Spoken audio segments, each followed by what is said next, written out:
سرکار دو عالم صلی اللہ علیہ وسلم کو اللہ تبارک و تعالی نے اگر آپ کو اپنی تعریف مطلوب ہوتی اور آپ اپنا اقتدار چاہتے ہوتے تو آپ کو تو یہ پیشکش کی گئی تھی عرب کے قریش کی طرف سے، اور یہ کہا گیا تھا کہ اگر آپ دولت چاہتے ہیں تو ہم ساری دولت آپ کے قدموں میں ڈھیر کرنے کو تیار ہیں، اگر آپ کو اقتدار چاہیے تو ہم اپنا سردار آپ کو بنانے کو تیار ہیں، اگر آپ کو حسن و جمال چاہیے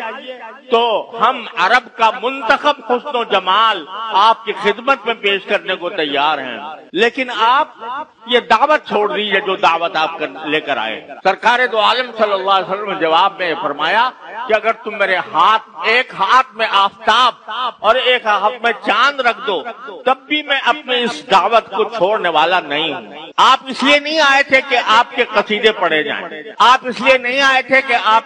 دنیا سے اپنی تعریف کرائیں، آپ اس لیے تشریف لائے تھے کہ دنیا کو غلط عقیدوں سے نجات دلائیں، آپ اس لیے تشریف لائے تھے کہ دنیا کو غلط طرز عمل سے نجات دلائیں، آپ ایسی سنت پیش کریں، ایسا طریقہ پیش کریں جو دین اور دنیا کی بھلائیوں کا ضامن ہو۔ اللہ تبارک و تعالی نے فرمایا تھا لقد کان لکم فی رسول اللہ اسوۃ حسنہ، لوگو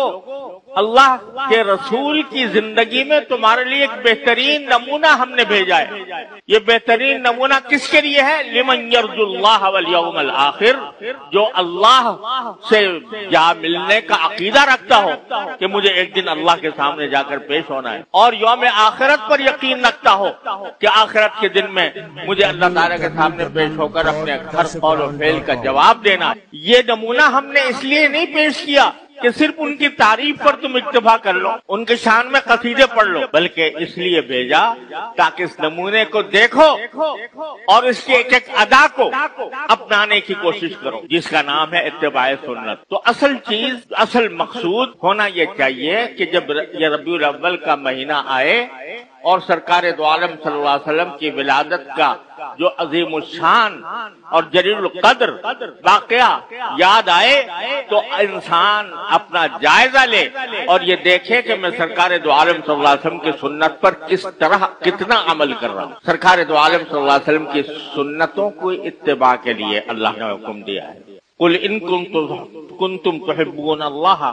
فاتبعونی۔ اللہ تعالیٰ نے حضور اقدس صلی اللہ علیہ وسلم سے فرمایا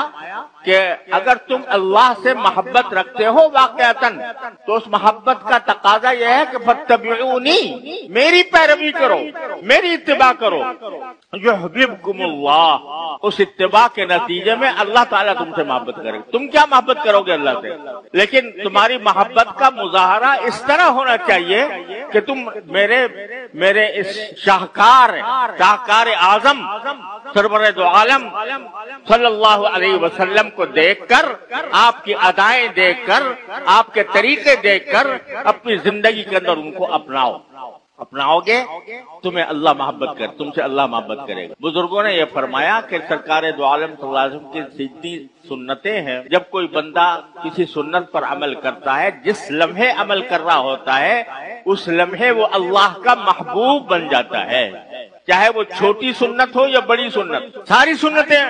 حقیقت میں بڑی۔ تو ایک آدمی جائزہ لے کہ کس طرح میں اپنی زندگی کو سرکار دو عالم صلی اللہ علیہ وسلم کی سنت کے مطابق بناؤں۔